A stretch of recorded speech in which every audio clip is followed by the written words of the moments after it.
Hello guys, welcome to Medicane.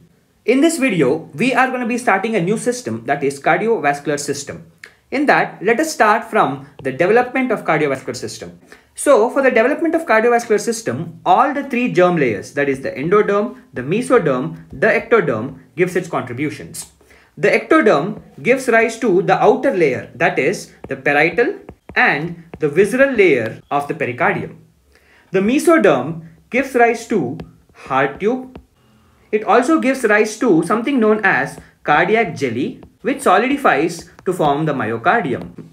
The third layer, that is the endoderm, gives rise to the endocardium. So these are the contributions from individual germ layers. So let us ask the golden questions again. From where is the heart developed? Okay, heart develops from the cardiogenic area. This is the cardiogenic area, which is derived from splanchnopeuric mesoderm, and it is cranial to the oropharyngeal membrane. So this is the cardiogenic area. The angioplastic cells of the cardiogenic area forms two endothelial heart tubes. These two heart tubes join to form the heart tube. This heart tube undergoes a series of dilatation to form various parts of the heart. So the second golden question we ask is, when does the development of heart occur? The development of the heart occurs in the mid-third week. So I told you that the heart tube undergoes a series of dilatation to form different parts of the heart. Let us see the dilatations. So these are the dilatations of the heart tube. Okay. The first part is known as truncus arteriosus. The second part is known as bulbus cordis. The third part is known as primitive ventricle. The fourth part is known as primitive atrium. Okay, the fifth dilatation is known as the sinus venosus. The sinus venosus has two parts, that is the body and the horns. This is the right horn, this is the left horn. Okay, now let us see which part of the heart derives its origin from which part of the heart tube. Truncus arteriosus, okay, gives rise to the outflow tract, that is aorta and pulmonary trunk. Bulbus cordis gives rise to the smooth walls of left ventricle or right ventricle.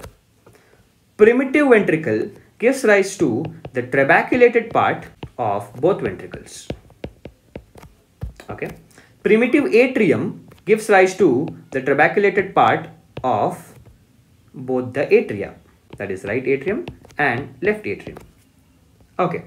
Now the body and the right horn of sinus venosus gives rise to the smooth wall of right atrium. Now the left horn gives rise to the coronary sinus.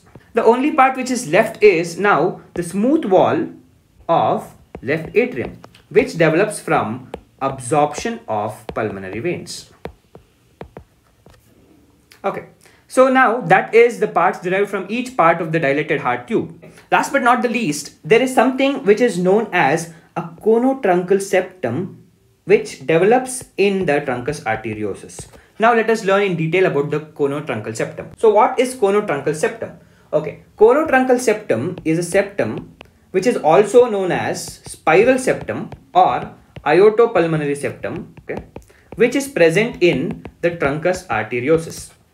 Okay, where does it come from? It develops from neural crest cells. So what is the function it serves?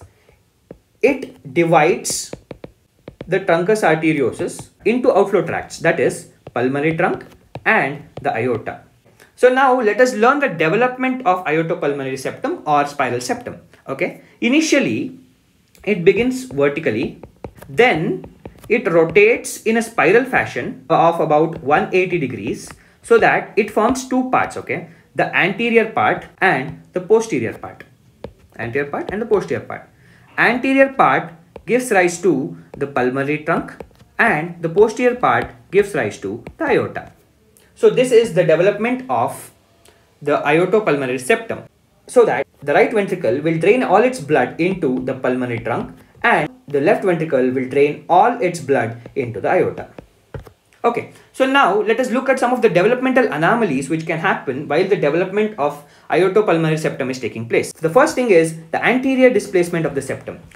as I told you that pulmonary trunk forms the anterior part, okay. So if there is even more anterior displacement of the septum, the pulmonary trunk can get compressed, okay. This condition is known as tetralogy of Fallot. So the components of tetralogy of Fallot are, the first thing is pulmonary stenosis. Why? Because the pulmonary trunk lies anteriorly, and if the septum is deviated more anteriorly, there is pulmonary stenosis. The second thing is, as the septum has displaced anteriorly, posterior part where the aorta was there gets a lot of space, okay, that gets a lot of space, that leads to overriding of aorta.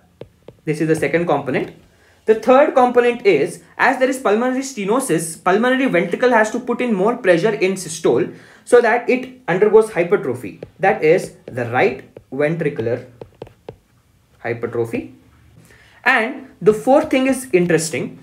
The conotruncal septum plays a major role in development of ventricular septum, that is interventricular septum. So there is a ventricular septal defect also present in tetralogy of Fallot. So these are the four things that occurs in tetralogy of Fallot. Okay, the next abnormality we'll be learning is if the septum is straight, that is it never undergoes a spiral curve, okay. So if the septum is straight, the right ventricle will eventually drain into the aorta and the left ventricle will drain into the pulmonary trunks, okay. So this condition is known as transposition of great arteries. So what does this condition lead to? Okay, as we know, right ventricle contains deoxygenated blood, okay, which enters the aorta, which will go to all the organ systems, okay, and left ventricle has oxygenated blood which will reach the lungs. Okay, so this is the abnormality that is known as transposition of great arteries. Okay, the third anomaly we are going to be studying is if the neural crest cells fail to migrate. As I told you that the conotruncal septum develops from the neural crest cells, okay. So this septum is never formed. So this condition leads to something known as persistent truncus arteriosus. So now let us learn about the development of interatrial septum. Okay, so in the intrauterine life, there is always a persistent flow of blood from right atrium to the left atrium. That is because in the intrauterine life, the lungs are not mature, so that the pressure in the left atrium or the left side of the heart is less. So that there is always a constant flow from the right atrium to the left atrium. The first thing that happens in the development of interatrial septum is the development of something known as septum primum. Due to the formation of this, there is a space here which is formed that is known as the ostium primum. This septum primum starts growing towards this thing that is known as the endocardial cushions. So the septum primum starts growing towards the endocardial cushions. At one point, what happens is it attaches to the endocardial cushions, okay, but there undergoes a break in the septum primum itself. So this is the break. This forms a foramen or an ostium which is known as the ostium secundum. This proximal part will degenerate, or it will become smaller, or it shrinks, okay.